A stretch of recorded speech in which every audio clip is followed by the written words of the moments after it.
Hi, I'm Lauren Hall, and this is News to Celebrate this week, where we bring you stories that make Buffalo and Western New York one of a kind. From Thomas the Tank rolling into town to a penguin's new adventure and the Seneca Chief leaving our waterfront, we will take you all these places and more. We will also visit a local pumpkin farm and hear from President Teddy Roosevelt in an exclusive interview with Two on Your Side's Dave McKinley. This is all part of Celebrate Buffalo and Western New York, where the people, places, and stories make our community a great place to live.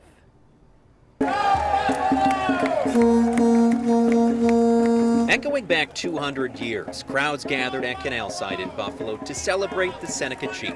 We signed the hull of it about 2-3 years ago, and now we're excited to see it go.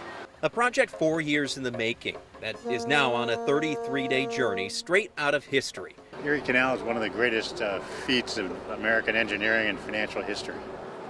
So it really created the United States. It unleashed the Great Lakes industrial might and farming might of the United States and brought it to the rest of the world. A journey that Nina and Brent Aaronsell will get to see twice. Our two boys are living in Manhattan. In 33 days, we're going to be on the Hudson River watching this boat, celebrating 200 years. For Buffalo native Sam Castro, it was the excitement of the Seneca Chief's arrival in the Tonawondas that sparked his hometown pride. We followed the boat all the way from Grand Island. It should have been a lot more festive. They should have had fireworks, all the way up and down the Erie Canal, celebrating this momentous occasion. It's beautiful. A moment captured on cameras and in the minds of those who appreciate the canal's importance. This is a really exciting day for not only the city of Tonawanda, but for New York State, because honestly, this is the 200th bicentennial year of the Erie Canal. I'm with the Historical Society of the Tonawandas. We've been celebrating it all summer with walks and talks, and now this. With 28 stops planned from Buffalo to New York City and a wedding of the waters, it's a celebration these New Yorkers are proud to be a part of. I think we're all part of this celebration, and I think over the next couple of days, we're going to track it all the way down the canal, all the way down to New York City. And I think it'll be exciting to see this boat when it pulls into New York Harbor. On Your Side, Rob Hackford, Channel 2 News. He's always been that way ever since he was hatched. He was very curious, very playful. At the Aquarium of Niagara, Smitty the Penguin knows how to keep himself busy, whether it's painting his next Picasso Good job. or taking a well-earned lunch break. But it's his next move that's making a splash at the aquarium. How does it feel to move to Pittsburgh? All right, no comment at this time. Though shy about it with us, Smitty is getting ready for a big move. Next month, he'll head to the Pittsburgh Zoo and Aquarium as part of a national species survival plan, a program designed to strengthen biodiversity and protect the vulnerable Humboldt penguin. So the importance of biodiversity in a vulnerable species is just that we want to make sure that these guys are just very different genetically. Hallie Torrey, curator of marine mammals and birds, has been part of the careful preparations for Smitty's big trip. This included things like just a full body exam.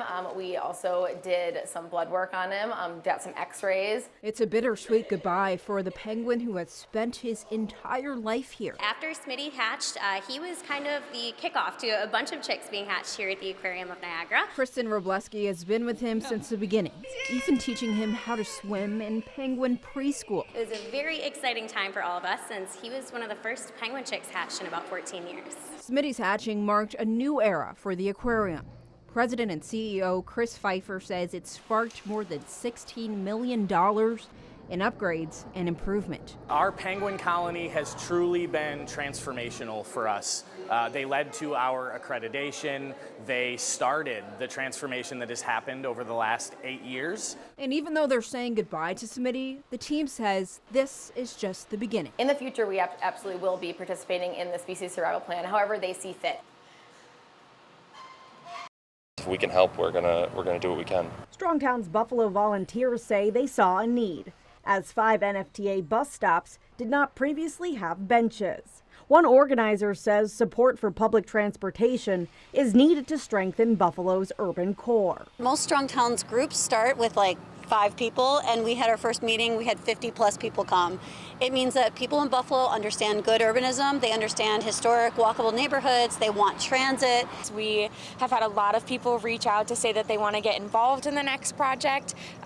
People reach out asking how they can donate, how they can help build. So it's been incredible, honestly. New benches were placed at the corner of Delaware Avenue and North Street, as well as the bus stop next to Shoshone Park on Hurdle Avenue. You may not kind of be able to tell when you're in your daily life and your routine that people are out there waiting and stopping, but then when you see someone sitting who was previously standing, it's a good sign that even the smallest actions are needed, and I think I've been really heartened to see that the reception's been positive. A spokesperson for the NFTA says they've implemented a shelter expansion plan, which includes more benches for bus stops. We've added 28 just this year, so there's definitely more to come. And again, the more people who want to come in and help, and we love to see that there's a community organization out there who are trying to help us do what we do every day. Nothing could be finer. We are here in Medina, the Medina Railroad Museum, with the special guests. I have 2 people to speak with. Well, one to speak with, Sir Topham Hatt. Big fan, appreciate it. And I'll call you Lady Renee. Oh, thank you. Nice to see you, Renee. Nice Hemby. to see you as well. Okay, so this is an exciting day with Sir Topham Hatt and his big blue friend. Yes, it's so exciting. I'm so happy to be here. So tell me about the weekend here that Medina Railroad Museum has for everybody. So we have rides on Saturday and on Sunday. We've got so many activities for all the kids. Mm-hmm. They can come in with their families, their friends. They can do all of our activities, have something to eat, jump on Thomas, and just get some pictures taken and just have a great time. 80 years now for the big guy. I remember him on TV when I was a kid, public television. Is there still a following? Yeah, so there's still a following. It's actually the party tour. So a lot of kids, for his 80th birthday. Yeah, it's the party tour. So a lot of kids really just enjoy it, and it's still popular these days. Okay, so we'll get the website out at the end. Yeah. So the experience, and you have 8 rides on Saturday and 8 on Sunday. So I don't want to get locked into a train for 3 hours with the kids. So it's pretty quick experience. Yep, it's just about 20 minutes on the train. Okay, and by the way, the leaves are already changing, so it's beautiful. It is really nice. And the weather's going to cooperate. Thank you, Patrick, and thank you, Jen Sinonis, and thank you, Dan Russell. Okay, so the website. Yep, so the website is going to be medinarailroad.org, or you can find us on TicketWeb. And we should, for people that have never been here, the museum itself is absolutely wonderful every day. Talk about the inside. Yeah, so we are the largest railroad museum in New York State. Yeah. We've got HO trains, we've got firefighting exhibits, military exhibits. We've got stuff for everyone. I'm going to schedule a show just to focus on the museum as well. And even if your kid's not into trains, and even if you don't think you're into trains, you're going to like your trip. It's sort of like Western New York history, indeed American history, with the Medina Railroad Museum. Thank you, Sir Topham Hatt. Thank you, Lady Renee. Big fans. And thank you, Thomas. He will be here this weekend in Medina. On your side in Orleans County, I'm Kevin O'Neill, Channel 2 News.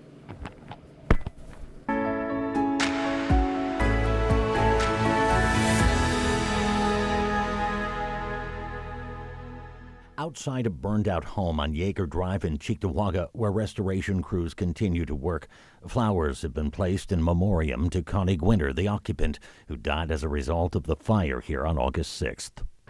During the holidays, she had this where you had to bring your coats and hats and scarves and gloves, and she donated them to the needy people. She did that every year. Yeah. So she was a giving person. Very much absolutely. So. Leaving her friends all the more saddened and shaken.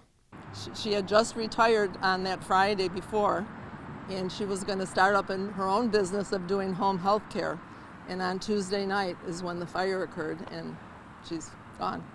And along with her, her 3 beloved dogs who perished in the blaze. And those were her world. After some research, they learned Gwinter had adopted all 3 of her dogs from Buddy's Second Chance Rescue here in Amherst. And that's where Paula and Bev came today with a check for $1,125, donated by fellow alums from Maryvale High School, which Connie Gwinter also attended. And they turned it over to an appreciative founder and president of the rescue. Thanks so much. Thank you, I'm so sorry. Those funds will go directly towards helping us spay and neuter dogs. It'll go towards helping with vetting, any kind of supplies the fosters need. So this to me is closure. We gave to this Buddy's Rescue in her honor, and I think we'll all feel much better now that we did this. Yeah. And to ensure their friend's legacy of giving and caring will live on. When I came over here, I thought I was going to see a green thing in a box or something. I didn't think it would be this big. And though they were offered something the size of this bust, as the saying goes, go large or go home, exactly. and though it admittedly looks perhaps a bit out of place amid the period furniture and more than century-old artifacts, Teddy had so much gusto, and we all know him as this big character, so he has to be life-size. So that's why we have the big box. inside is a holographic avatar depicting renowned Roosevelt repriser Joe Wiegand of North Dakota. We sent him to California, and he talked in front of a green screen for less than an hour, and then the rest was filled in with AI. Which filled the program with virtually all knowledge of Roosevelt. All of that history about Roosevelt, everything that was published, anything that related to Roosevelt up until his death in 1919, this Theodore Roosevelt can speak on. I embarked upon this expedition in 1913-1914. And that's why when you ask a question, he's going to give you an answer. He's going to give you an answer. Because it's almost like his brain is right there. Exactly. Add in the speech patterns and mannerisms as provided by Wiegand. No day is complete without the vigor of engaging in hearty discourse and the pursuit of knowledge. And you have what they call Holo-Ted. Mr. President, why did you call your party the Bull Moose Party? The Bull Moose Party, a splendid chapter in my life. Theodore Roosevelt will forever be linked to this place where he took the oath of office as our 26th president following the assassination in Buffalo of President William McKinley. What did you think of President McKinley or anyone named McKinley asking for a friend? As for President William McKinley, I held a measured respect for him. He was a man of integrity and stability, leading our nation through times of both peace and conflict, such as the Spanish-American War. If you speak of another individual by the name of McKinley, I'm afraid my knowledge is limited to those who walked the stage of public life up to 1919. Could you enlighten me further on whom you refer to, if their renown extends beyond that period? Oh, sir, I could write a book on it. On your side in Buffalo, Dave McKinley, Channel 2 News. In this Amherst kitchen, comfort is poured with every single pot of chai. The Rathold family was the first to volunteer when they heard survivors of the Thruway bus crash were asking for something familiar, a home-cooked Indian meal. The reason for the Indian food is that means they were looking for the Indian food just not to nourish their body. I think it nourished their spirit to recover from this accident. The crash killed 5 people and sent dozens to hospitals. Among the victims, families from India and Western New York for just a short trip. Their relatives rushed from across the world to help them heal. My aunt, who's my uncle's wife, she didn't, unfortunately, she didn't make it. So that's been one of the biggest losses for our family. While we see the others recover and get better, we still, grieving on the fact that she didn't make it.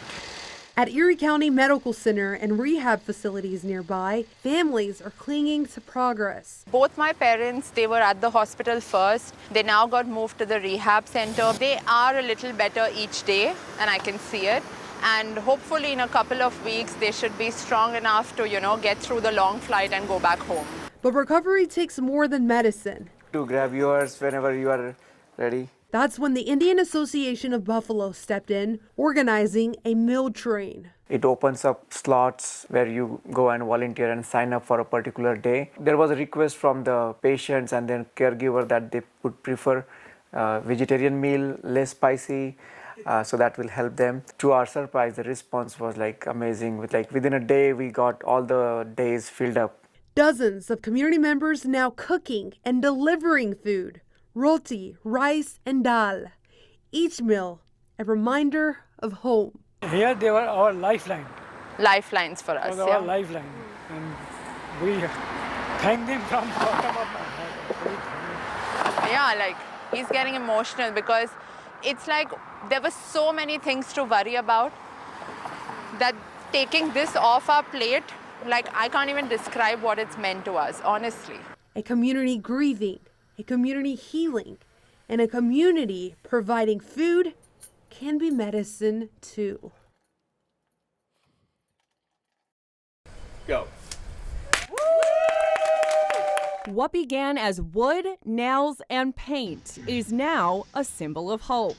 Welcome home! Hundreds of volunteers came together, dedicating countless hours to building this home on Bird Avenue in Buffalo. 397 different volunteers work on this house. Nearly 5,000 hours of volunteer work to make this moment possible. For new homeowner Fabrice, this is more than just a house. It's the first time he and his family can feel safe. I found a place to call home. This home is more than just bricks and beams. It represents stability, peace, and a fresh beginning of my family. His journey here was anything but easy. As a child in the Democratic Republic of Congo, Fabrice says he watched his family be tortured and killed. My tribe was accused of not belonging to that country, Democratic Republic of Congo. In my young age, I saw the human heart. My mom was chopped off the head. My young brother was lost. He also survived his own attack, stabbed in the neck. I bit one of them. I started running, so they cut me here twice on my neck. But Fabrice never lost hope. His dream becoming a reality, even as his wife and 3 children remain in a refugee settlement in Uganda. I'm so excited to begin this new season in our lives, and we'll always remember the kindness that made this possible. Habitat staff say Fabrice himself put in countless hours learning how to build his future. Fabrice is an amazing, humble man who had dedicated many hours in this house. Not only at this house, other houses that I've worked, he has come and volunteered. This hammer is a dedication and an honor and a symbol of all the hard work that we've done at this house to make a dream come true for you. A dream decades in the making, made possible through faith, perseverance, and community. And grace will lead me home.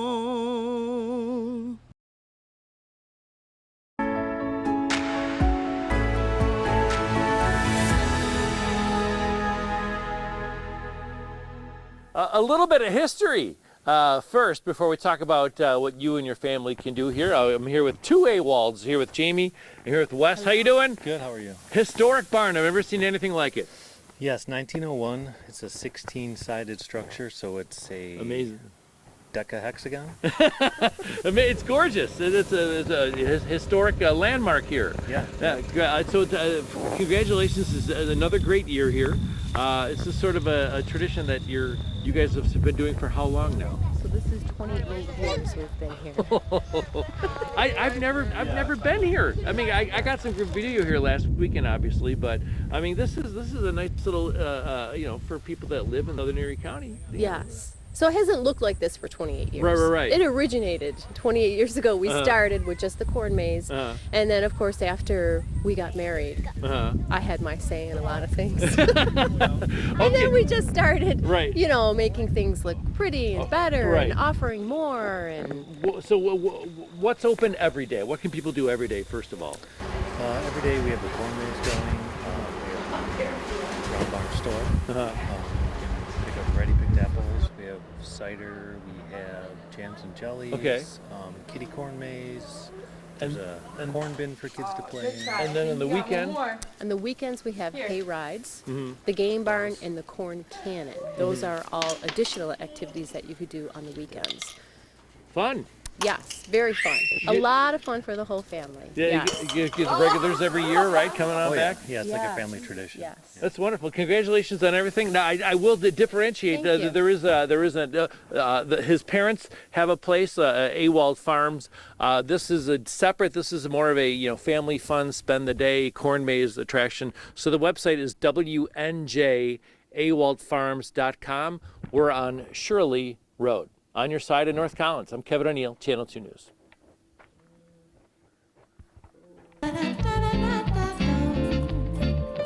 Well, Grammy award-winning artist Joss Stone is coming to the UB Center for the Arts coming up October 1st, coming up very soon, and we are so excited and honored to be on the line with her right now from your home in England, Joss, right? How are you? I'm very well. How are you? I'm good, thank you. You're getting ready to kick off your tour soon. It's called the Less is More Tour. Explain a little bit about the tour and about what the shows will be like for the audience here. Okay, so the reason why we call it Less is More is because I sort of created it when I was newly pregnant with my last baby that just popped out, Nalima. I thought, God, I'm going to be so pregnant when I'm doing this tour, so I need to like have a chill version. And it ended up being the most beautiful thing. So we've continued it past the pregnancy.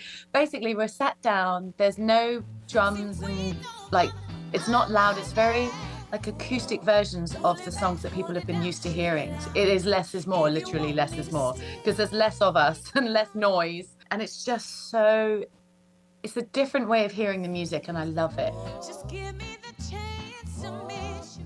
Well, that is just amazing. Again, this is a tour that you started in your pregnancy and now you're picking it back up with your baby with you. What an amazing story. She knows all the songs. She's gonna she totally heard them while she was being created, you know.